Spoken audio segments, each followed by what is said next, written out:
Welcome back to Deserve 2020, a better tomorrow today. I'm G. Allen Battle, the founder of I Deserve Incorporated, as well as the conference director for Deserve 2020. And I'm so happy to have you all. I'm going to do my best to look into the camera. I just noticed I keep looking over at myself because I'm vain. So I'm going to come back here and look at the camera. I'll try not to make that error with you all. But I'm just so excited to have Dr. Raymond Martins with us from the Starland family practice. Did I say that correctly? You did. That was correct. Thank you so much for joining us. We're so excited to have you.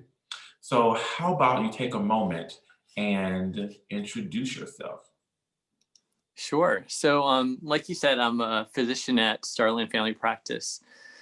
I've been there for a year and a half. I came from DC. I practiced there for almost 20 years before coming to Savannah. And, we have a medical practice that's relatively small, but it focuses on really the LGBT community and people living with HIV. So what made you want to go ahead and move down to Savannah, Georgia? Good question. So it was actually very haphazard. So my husband and I decided to have a daughter through surrogacy, and we used an agency in DC. And they randomly assign you a surrogate somewhere in the US. And we just happened to be matched with someone in Savannah. And we thought we'd be very grateful to the woman, but not necessarily have any more of a relationship. But we fell in love with her, and we fell in love with Savannah. And so we decided to move here so our daughter Diana can grow up with her 2 kids. And we live about a mile from each other. We spend all the time together, and it's wonderful. Every time I hear you say that, it just makes my heart smile. It really does speak to family and community. And that's really what Deserve 2020 is all about building communities, all about building healthy families, whether they are created families or the families that you're born into. And so I thank you so much for being so open to share with us today. I'm grateful for your time today. I'm going to dive right into this interview and ask you these questions. You're a guy who I've noticed has been very open when sharing when it comes to information. I think we share that in common. So I'm excited to have this talk. Awesome. Diving right in, I'm going to go to the questions that we've been asking everybody during these different interviews. When did you first know that this work was for you? So it started during medical school, and I think it was a culmination of really 2 things. So one is I was just coming to terms with my sexuality as a gay man, and so I had a difficult time during med school with that. I come from a very, conservative Portuguese Catholic military family, and so it was that. And then at the same time, during my clinical rotations, I was taking care of a lot of people with HIV. And at that time, there wasn't combination therapy. A lot of people were dying. But at the same aspect, I really enjoyed the care of taking care of the person medically, but also HIV was very much of a social disease. And so combining the 2. And then so as I came out with my community, who was really affected, which was really affected by HIV, I realized this was a way to both serve my community, be comfortable with who I am, and help these people. And so that's how it came to be. Well, I was going to ask you why you're so passionate about this work, but I feel like you just answered it. Which is why I love talking with you, because you're always going to be so thorough and so clear and so open. Thank you. So my next question for you would be, why do you believe that the conversation surrounding HIV prevention and care is still relevant? Oh, it's of utmost importance. So one is, I think with any medical issue, like having real conversations about it, having people in the medical community aware of it, and having potential patients aware of it are the only way healthcare improves. So example is when people are aware that diabetes exists and they can change their diet. That's something you can do.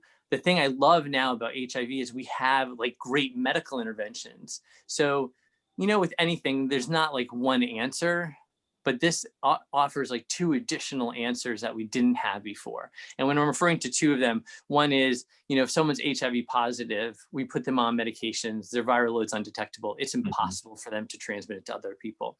Can you say that one more time?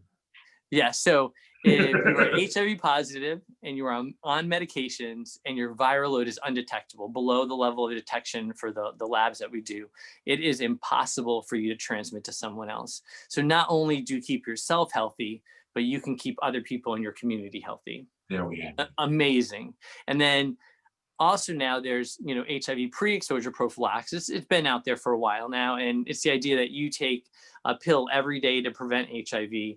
Mm-hmm. That is amazingly effective in preventing that individual from getting HIV. So if you look at it now, you have people who have HIV that can take medications and they can't transmit it to other people. And then you have people that can take medications to prevent themselves from getting it. If everyone in the community were on both, basically HIV wouldn't exist. Mm-hmm. And I think the biggest thing that's lacking now are there's people who don't realize they have HIV. And so they unwillingly, give that to other people. And then at the same time, there aren't a lot of people who are aware that pre-exposure prophylaxis exists. And so, they don't know that they can be on and protect themselves. And this is not just patients. This is the medical community as a whole. If you talk to physicians like across Savannah, I bet there's probably a majority who aren't aware of pre-exposure prophylaxis. I had to take pause because that's a hot button of mine. PrEP is, we could call it new.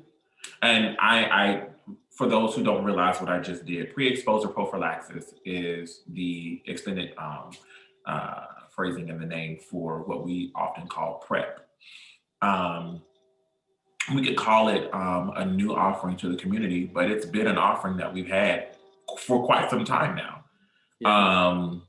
I believe the first one was, the first med was Truvada, I believe. That's right. But it still boggles my mind that so many medical professionals are unaware of this option. There's even PEP, for those who believe that they've been exposed within the last 72 hours. Hey, you can, for the most part, you should be able to go to your emergency room and receive, post-exposure prophylaxis, a medication that you can take for 28 days to protect you from being harmed by HIV. So there are so many options, but I'm realizing that even with all this information, so many people are not informed, including those who are part of the medical community. So I'm so glad that you mentioned that. Which brings me to my next question. It is not one that I sent you, but I do want to ask you this. What do you think is necessary to inspire medical professionals to continue to learn, to continue to open themselves to more information as it pertains to HIV care or care at large? I think the easiest way things can be done, and which I think would increase knowledge, is if you go to places that are at high yield of identifying people who potentially can benefit from being diagnosed with HIV or being put on PrEP. I think that's the best thing to do. An example is any place that gives HIV tests. So if you're offering it in the emergency room or you're offering it in the Department of Health, there should be options for both people. If you're positive, you should be linked in care immediately, no delay. And then if you're negative, a lot of times people are just sent away. But anyone who's getting an HIV test should be offered PrEP because they obviously view themselves at higher risk. And I think that's where we're missing a whole lot of people that could benefit from it. Absolutely. Thank you. So let's take a beat. Thank you so much for answering those questions for me. When we come back, Dr. Martins is going to join us and give his take on what HIV is and if we really believe that we can win this fight. Remember, the chat box is always open, and those presenters are right there in the box, ready to converse with you. So start the conversation. Ask your questions. Engage. We want to talk with you. Remember, registration is open all week long. So maybe you've missed a couple of days. That's okay. You can log on and register today and catch all of the information that you've missed, and it's available until December the 7th. That's December 7th. After December the 7th, you'll have to go ahead and follow us to find out when we will be releasing that information. So remember, if you want to catch this content, December the 7th is the last day to catch this wonderful conference. It airs November 29th through the 5th, and if you're registered, you can enjoy that information through December the 7th. It's absolutely free. Why not register today? Tell your friends. Thank you so much for joining us. Welcome back to Deserve 2020, A Better Tomorrow Today. I'm sitting here chatting with Dr. Raymond Martins of Starland Family Practice. I always check to make sure did I say that right? Because Yeah, I want to say Starland Family Medicine. It's family practice. Got it. But welcome back. Dr. Martins is going to give us a brief talk on what HIV is. We're going to talk about that because we recognize so many people, they hear it, but they conflate HIV and AIDS, trying to make them one thing. So we want to talk about that. And we also want to talk about whether or not we really believe that we can win, in this fight. Is it possible to end the epidemic, by 2030? Is that a realistic goal? So let's chat about that. Welcome back, Dr. Martins. If you would introduce yourself to the people who are just tuning in. Sure. Dr. Raymond Martins, I'm the physician at Starland Family Practice in Savannah, Georgia. And we focus mainly on the LGBT community and people living with HIV. Before we get into that, can you tell me your role at Starland Family Practice? So we're a small practice currently. So it's myself as the physician and Brandon Earhart as the physician assistant. And really Brandon kind of took the reins and started this whole idea of having an LGBT focused practice in Savannah because one didn't really exist. And then, like I said, just haphazardly when I decided to move down here with my husband and my daughter, he was looking for someone to join and continue the practice with. Well, thank you. Thank you. And we'll be talking with Brandon later, so I've got to make sure to tell him thank you. Because you guys are such a wonderful gift to the city of Savannah, Georgia. I know this conference is happening everywhere, but I reside in Savannah, Georgia. For the most part, I work in Savannah, Georgia, so I feel like a resident. I should probably lose my residency at this point. I'm here so often. But we thank you. Thank you so much. Every time we work with you all, every time we're in any type of meeting, you guys always bring such great insight. I really appreciate your input and your energy. So thank you. So firstly, I'd like to ask you, what is HIV/AIDS? What's the difference between the two? How are they similar? How do they correlate? Let's talk about that. Sure. So the very basics of HIV. So HIV is a virus. And when you get infected with this virus, it infects a certain type of white blood cell, and white blood cells are used to fight infections. And because that happens, if your body gets damaged enough, like your white blood cells aren't working very well because you've had HIV for a period of time, you can start getting infections other people won't get. And that actually eventually what hurts the person. So it's not directly HIV, it's HIV hurting your immune system so much that you can get other infections and get really sick.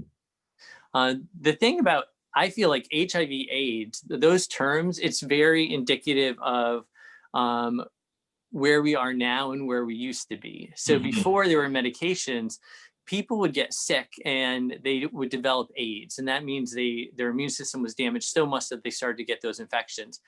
We used to always say AIDS because we didn't have medications to fight the virus. We focused on people getting really sick.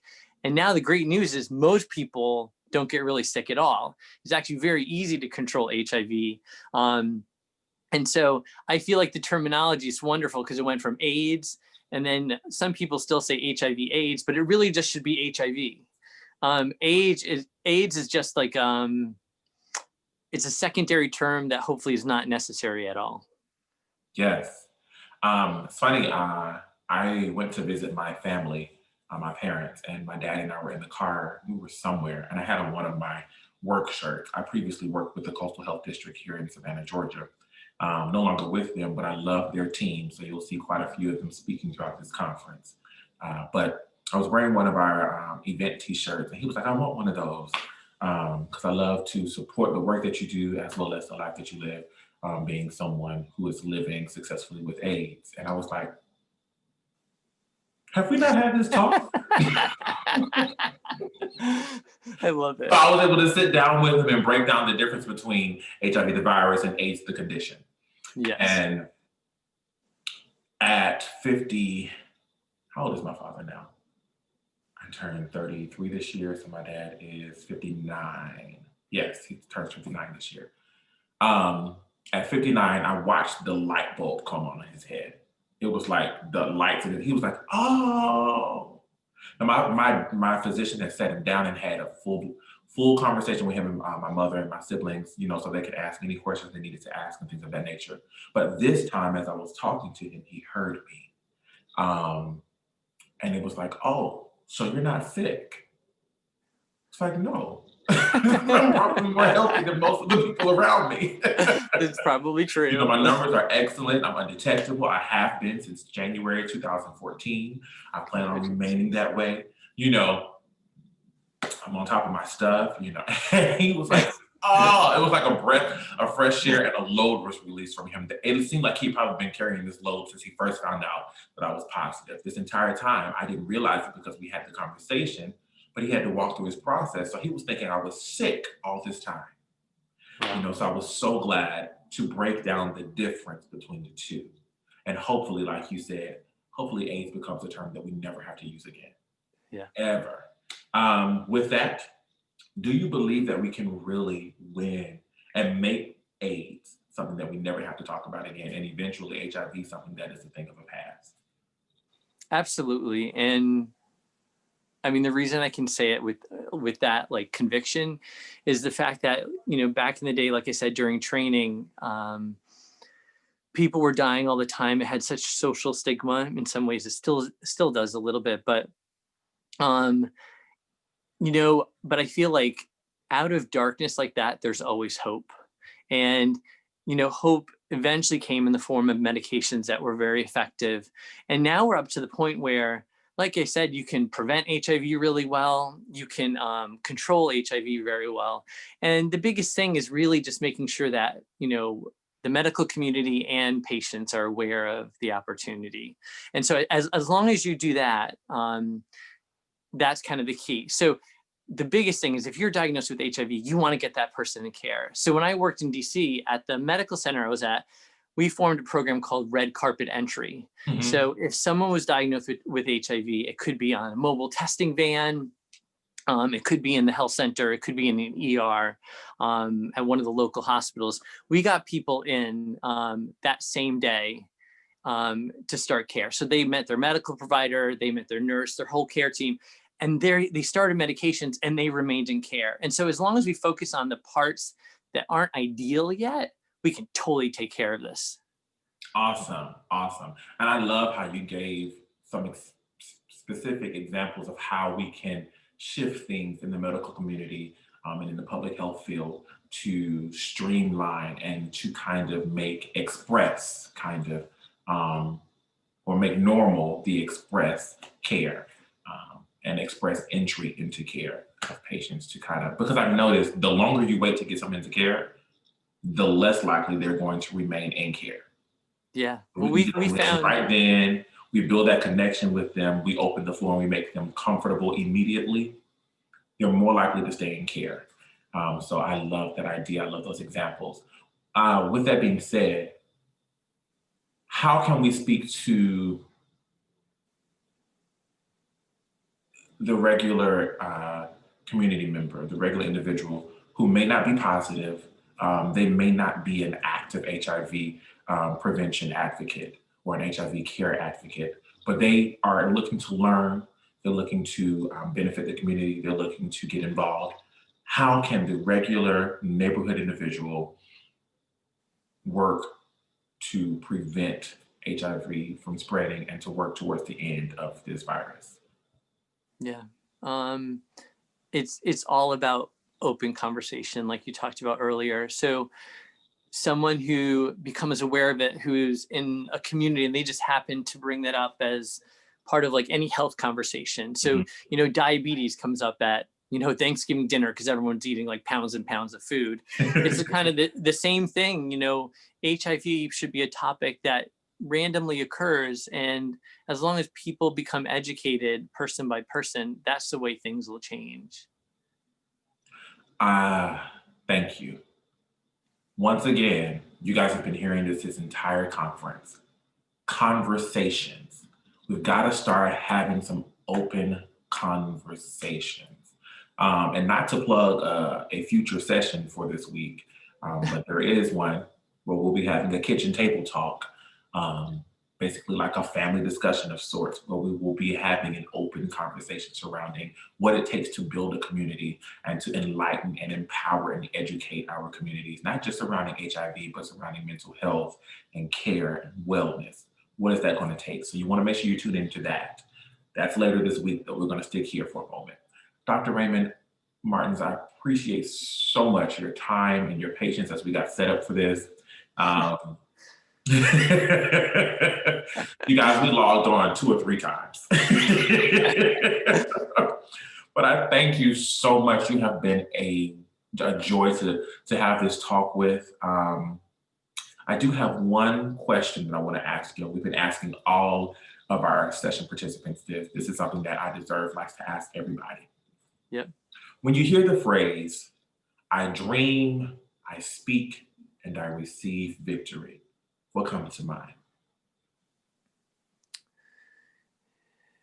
So a lot of times dreams come out of like times of hardship and or times of darkness. So having that hope and that initial dream, that in and of itself doesn't necessarily get you out of it. But if you speak your truth, you know, eventually you will have victory and you'll kind of come out of it. So that's what I think of when you say it.